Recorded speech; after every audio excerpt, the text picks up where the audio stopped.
El más famoso de todos los barberos fue él.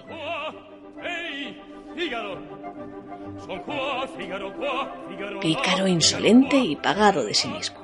Así era Fígaro, el barbero de Sevilla, uno de los personajes más populares de la literatura y de la música universal. Y si así llegó a ser, fue porque su profesión era una de las más solicitadas por el común de los mortales, en Sevilla y también aquí, en Asturias. Y no solo por las cualidades que hoy en día se le atribuyen a un barbero, ¿no? También a otras muchas que en la actualidad corresponderían más bien a un médico y que en la época a la que hoy viajamos, en el siglo XVI, compartían local junto a aceites y navajas, espuma para rasurar y tijeras de cortar el pelo. Todos vienen a mi barbería, los unos se quieren pelar, los otros se quieren sangrar y yo pelo y hago una sangría, quizás una barba pongo a remojar. Nuestra historia arranca en el año 1556. Es entonces cuando llega al poder, tras la muerte de su padre Carlos I, su católica majestad Felipe II, el Prudente. Así le conocerá la historia, que también lo sitúa eternamente en la máxima obra que consagró a España y en la que acabaría, después de un largo reinado, sus días, 42 años después.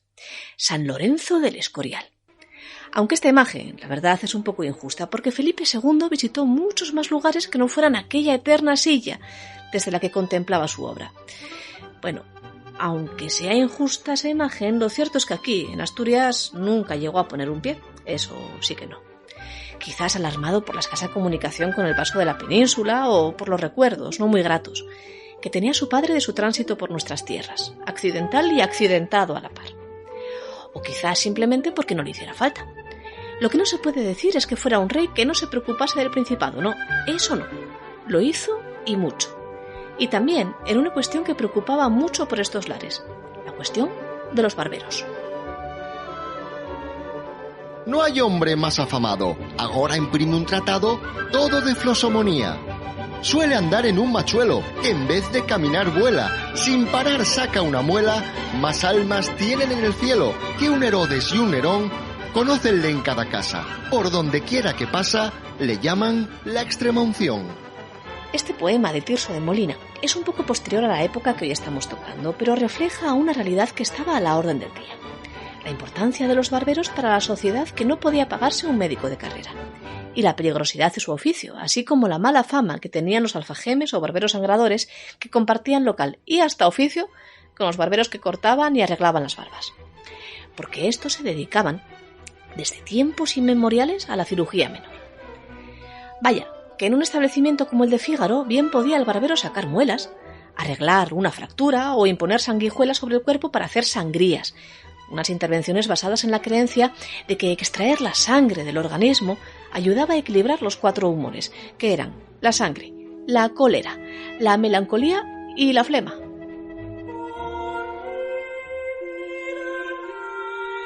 Pero no solo eso.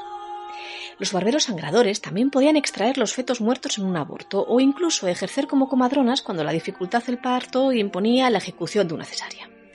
Eran estas cirugías lo suficientemente solicitadas por el pueblo como para que no siempre pudiera recurrirse para ellas a los latinos, esto es, a los doctores de carrera, a los médicos que habían pasado por una universidad, que cobraban, claro, muchos maravedíes y por tanto eran inaccesibles para el pueblo llano.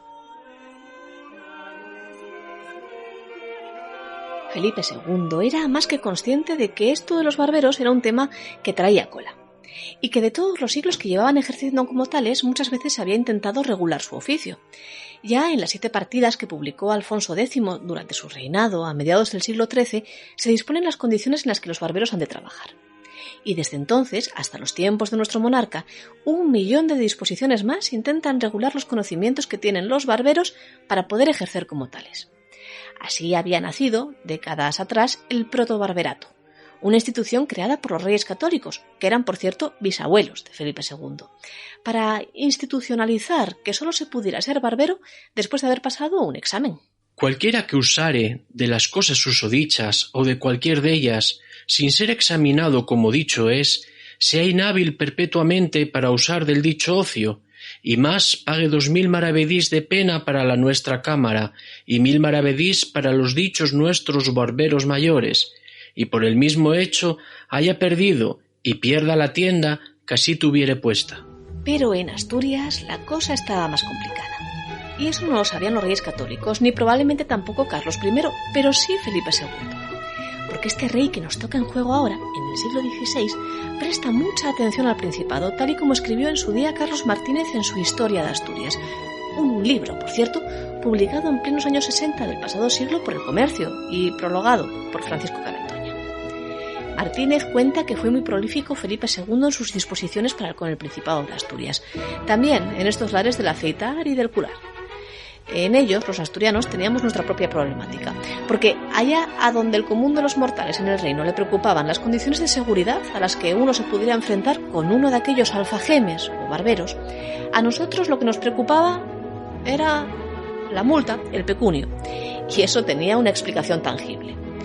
Es que aquí, en Asturias, había tan poca gente que no nos daba como para tener barberos de verdad.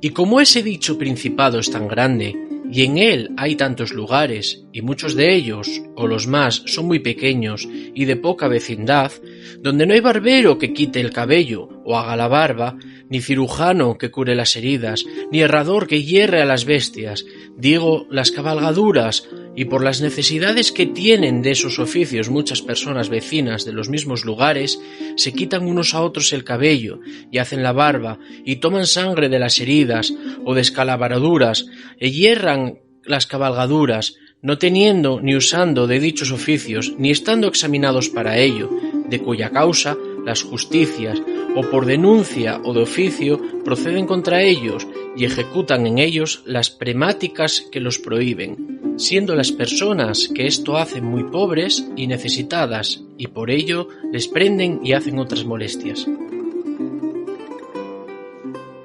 Vaya, que nuestra situación era muy difícil. Por aquel entonces, en el resto del Reino de España, Felipe II hacía precisamente lo contrario. Restringía las competencias de los barberos y aumentaba las multas impuestas sobre aquellos que no ejercieran con la debida autorización. Excluyó del oficio, por ejemplo, a parteras que con una leve formación obtenían una barbería quisieran ejecutar ellas mismas las cesáreas, y a los especieros o a los drogueros, que se habían subido al carro hacía tiempo. Se impusieron estudios de un mínimo de 4 años como aprendices en casa de un barbero mayor y también un examen que certificase que conocían nociones suficientes sobre el arte de la cirugía menor y la anatomía vascular y ósea. Pero aquí lo que se hizo, y por parte del mismo rey, fue relajar aquellas restricciones. No fue aquella la única legislación que Felipe II ordenó sobre Asturias. También la relajación sobre las ordenanzas relativas a las tabernas, escasas por lo escaso de nuestra población en aquellos tiempos, fue cosa de la mano real, en ocasiones tildada por la historiografía de inflexible, pero en cambio, en realidad, permeable en lo que adaptarse a las necesidades de cada territorio se refería. Al menos en esos asuntos que no afectaban demasiado a las facetas políticas, claro está, como estos. Fue así como en tiempos de Felipe II, el monarca más poderoso de su tiempo, sobre cuyos dominios jamás se ponía el sol, aquí, en Asturias, nos permitieron ser más laxos en lo que a la salud se trataba. Demografía manda.